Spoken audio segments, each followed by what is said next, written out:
নমস্কার বন্ধুরা, পিঙ্কির আহারের দরবারে আরেকটি নতুন পর্বে আপনাদের সকলকে স্বাগত জানাই। নতুন পর্ব বলে শুরু করলেও রান্নাটা কিন্তু একদমই নতুন। তবে পরিমাপক কাপ ছাড়াও কিভাবে চায়ের কাপ মেপেই অনায়াসেই সুন্দর স্পঞ্জি নরম কেক বানানো যায় সেটাই আপনাদের সাথে শেয়ার করব। দেখুন, কেক আমি প্রচুরবার বানিয়েছি, প্রত্যেকবারই ভীষণ ভালো হয়। তবে এইবারের ভালোর লেভেলটা বোধহয় একেবারেই আলাদা। তার জন্য আমি কিছু আলাদা টিপস অবশ্যই আপনাদের সাথে শেয়ার করব, যেটা আমি মেনটেন করেছি এবং একেবারে পারফেক্ট নরম স্পঞ্জি কেক তৈরি করে ফেলেছি। বলতে পারেন সাধারণের মাঝে কিভাবে অসাধারণের টাচ দিতে হয় সেটা কিন্তু আমার আজকের যদি কেক বানানোর পদ্ধতিটা দেখেন তাহলে নিশ্চয়ই বুঝতে পারবেন। এতদিন পর্যন্ত আমি এমনি পেপারের উপর তেল ব্রাশ করে সেটা লাগিয়েছি, ভীষণ স্মুথলি উঠে গেছে। এইবারই না জানি বাটার পেপার লাগিয়ে তার এই দশা। যাই হোক, এই হলো তার লুক। তবে মাঝখানে একটা দিক হয়তো দেখছেন, দেখে মনে হচ্ছে পুড়ে গেছে। ওটা পোড়েনি অ্যাকচুয়ালি, মানে ওটা আমার দোষে না, কোন দোষে কি না সেটা না আমি পরে বলছি। আগে একবার দেখুন কেকের টেক্সচারটা, দেখলে হয়তো বুঝতে পারবেন কতটা পারফেক্ট কেক আমার তৈরি হয়েছে। এমন একটা পিস নিলাম তার মধ্যে টুটি ফ্রুটিরই অভাব পড়ে গেছে। যাই হোক, আপনারা চাইলে আরও বেশি পরিমাণে টুটি ফ্রুটি দিয়ে অবশ্যই আরও সুন্দরভাবে কেকটাকে তৈরি করতে পারেন। দেরি না করে কিভাবে কি করছি সেটা বরং দেখিয়ে দিই। যেহেতু কেকটা ভীষণ বড় পরিমাণে করব, তাই এই কাপ মেপে 1.5 কাপের মতো চিনি দিচ্ছি। এবার এই এক পলকে গুঁড়ো করে নিয়ে চলে এলাম। আচ্ছা, এটাকে একটু সাইডে রেখে ময়দা কীরকম কী দিচ্ছি সেটা বরং বলি। এখানে আমি 2 কাপের মতো ময়দা দিচ্ছি। এই মেজারমেন্টটা কিন্তু ভীষণ পারফেক্ট। অনেককেই দেখেছি ময়দা আর চিনি সমপরিমাণ দেন, তবে আমার মতো করে একটু কম দিয়ে দেখবেন কেকের মিষ্টিটা ভীষণ পারফেক্ট হবে। আচ্ছা, প্রথমে ময়দাগুলোকে চেলে নিয়ে এরপরে চিনিটাকে চেলে নেওয়ার পালা। কোনো একটা স্টেপ কিন্তু স্কিপ করবেন না। যারা নতুন নতুন কেক বানাচ্ছেন তাদের ক্ষেত্রে বলছি, প্রত্যেকটা স্টেপই ভীষণ গুরুত্বপূর্ণ। দেখুন, এত পরিমাণ চিনির গুঁড়ো বেঁচে গেছিলো, সেটাকে আবার গ্রাইন্ড করে এসে মিশিয়ে দিয়েছি। আচ্ছা, এখানে আমি 2 টেবিল চামচের মতো গুঁড়ো দুধ অ্যাড করলাম। বলছিলাম না যে জিনিসটা এর ভিন্নতা দেবে, সেটাই গুঁড়ো দুধও একটা। যাই হোক, চেষ্টা করবেন গুঁড়ো দুধ মেশানোর। যেহেতু খুব বড় মাপের কেক বানাচ্ছি তাই আমি 4খানা ডিম দিয়ে দিলাম।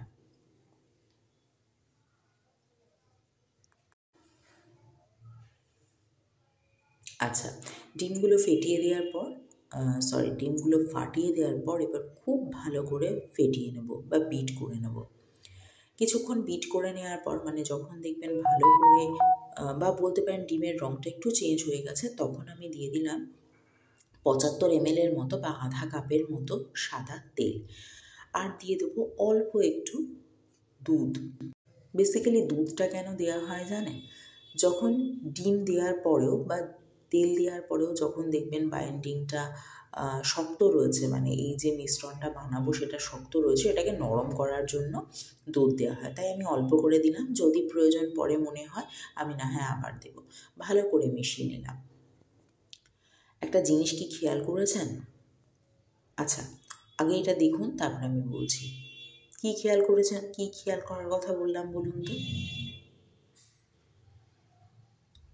বুঝতে পারছেন না? ঠিক আছে, আমি বোঝাচ্ছি। প্রথমে ভালো করে এগুলোকে মিশিয়ে নিই।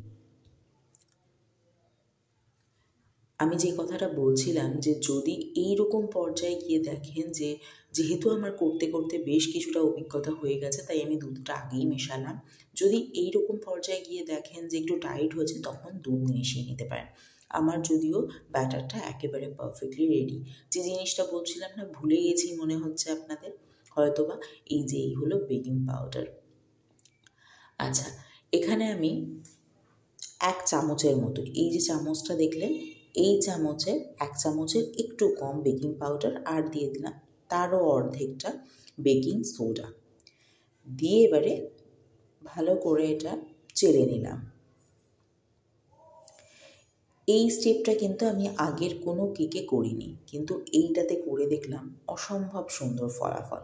আচ্ছা, এই বেকিং সোডাটা দেওয়ার জন্য, সোডাটাকে অ্যাক্টিভেট করার জন্য আমি একটু পরিমাণে জল দিয়ে দিলাম। দেখে বুঝতেই পারছেন, এবং দেখে কি বুঝতে পারছেন এটা কিছুটা অ্যাক্টিভ হয়েও গেছে। এবারে খুব তাড়াতাড়ি করে এটার একটা মিক্স করে নেব। আর এই যে দিয়ে দেবো টুটি ফ্রুটি, আমি বললাম চাইলে এগুলোর পরিমাণটা আপনারা অনেকটা বাড়িয়ে নিতে পারেন। আর এখানে দুঃখের কথা কি জানেন, এই যে বিশেষ করে লাল টুটি ফ্রুটিটা, এটা এত খুদে খুদে ছিল, এই জন্য না পরবর্তীতে যেন আর খুঁজেই পাওয়া যাচ্ছে না, মানে কীভাবে যেন কেকের মধ্যে একেবারে ঢুকে বসে রয়েছে। যাই হোক, আমি টুটি ফ্রুটি দিয়েছি আর মোরব্বা দিয়েছি, আপনারা চাইলে এটার পরিমাণ আরও অনেকটা বাড়িয়ে দিতে পারেন। এটা 9 ইঞ্চির একটা মোল্ড, সেটাকে ভালো করে গ্রিস করে নেব।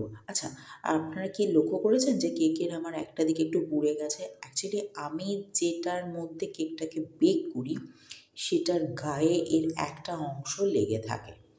মানে এই মোল্ডটা এতটাই বড়, আমি একজনের ডিমান্ডে, মানে একজন চেয়েছিল আমার কাছে যে কেক একটু বড় কেক বানিয়ে দিতে, তার জন্য এই 9 ইঞ্চির একটা মোল্ড কিনেছিলাম। তো মা, মানে আমার শাশুড়ি মা, না তুমি বড় কেক বানাও, বড় কেক বানাও। এর কি অসুবিধে সে আর বোঝাবুঝির ব্যাপার নেই, মোটামুটি বড় কেক বানাতেই হবে। তো সেই জন্য বড় মোল্ডে আমি কেকটা বানিয়েছিলাম। আর ওর যেহেতু একটা দিক, ঠিক একটা দিক ওই আমি যেটাতে কেক বানাই সেটাকে যদি ওভেন বলি, তাহলে সেই ওভেনের গায়ে লেগে থাকার জন্য সেই দিকটা পুড়ে গেছিলো, ভেতরে কিন্তু কিছু পড়েনি। আমার কেকের ব্যাটারটা সম্পূর্ণ এই মোল্ডটাতে ঢালা হয়ে গেছে। এরকম কিছুটা ট্যাপ করে নিয়েছি, এটা কিন্তু অবশ্যই করবেন। চাইলে একটা কাঁটা দিয়ে একটু ঘুরিয়েও নিতে পারেন, মানে উপরটা, ভেতরে যাতে কোনো এয়ার বাবলস না থাকে। আর উপর দিয়ে কিছু পরিমাণ এই টুটি ফ্রুটি আমি ছড়িয়ে দিচ্ছি। দেখে কি বুঝতে পারছেন লাল টুটি ফ্রুটিগুলো কি ভীষণ পরিমাণ খুদে না? এই জন্যই পরে আর দেখা যাচ্ছিল না। যাই হোক, আমি দিয়ে এবার আমার এই বিখ্যাত ওভেনে দেখুন একটা সাইড কিন্তু লেগে রয়েছে, ওভেনে আমি দিয়ে দিয়েছি। এটা ভীষণ কাজের জিনিস, ভীষণ কাজের জিনিস। দাম একেবারেই মিনিমাম, কিন্তু ভীষণ কাজের জিনিস। আমি যে কত বছর ধরে এটা ব্যবহার করছি তার সত্যি ঠিক ঠিকানা নেই। এটা দিয়ে দেওয়ার পর আমার এটাতে মোটামুটি 30 মিনিটের মতো সময় লাগে। তবে আমি উপরে একটা ফুটো রয়েছে, ওখান দিয়ে একটা কাঠি ইনসার্ট করে এটাকে একটু চেক করে নিই। দেখলাম যে আমার কেক একেবারে রেডি হয়ে গেছে। এই হলো তার লুক। চলুন এটাকে ডিমোল্ড করি। অবশ্যই একটু ঠান্ডা হয়ে যাওয়ার পর করবেন। কেকটা সাইড থেকে একটুখানি ছাড়িয়ে নেব, পুরো দিকটা অবশ্যই। পুরো দিকটা ছাড়িয়ে নেওয়ার পর এবারে যেরকমভাবে আর কি কেকটাকে ডিমোল্ড করে সেভাবে ডিমোল্ড করে নেব। আজকে টুটি ফ্রুটি দেওয়া এই ফ্রুট কেক আমার একদম রেডি। আজকের এই কেক করার পদ্ধতিটা বা কেকটা যদি আপনাদের ভালো লেগে থাকে তাহলে কিন্তু একটা লাইক করতে ভুলবেন না। আর প্লিজ আমার চ্যানেলটিকে সাবস্ক্রাইব করুন এবং পাশে থাকা বেল আইকনে ক্লিক করুন, যাতে নোটিফিকেশনটা সবার আগে আপনার কাছে পৌঁছায়। তাহলে আজকের মতো টাটা। অন্য কোনো দিন অন্য কোনো রান্নাকে সঙ্গে নিয়ে আবার হাজির হব। ভালো থাকবেন সবাই। দাঁড়ান, একবার এর স্পঞ্জিনেসটা বা নরম ভাবটা দেখিয়ে দিই। দেখেছেন কতটা নরম তুলতুলে? তাহলে আবারও বলছি, ভালো থাকবেন সবাই। ভিডিওটি দেখার জন্য ধন্যবাদ।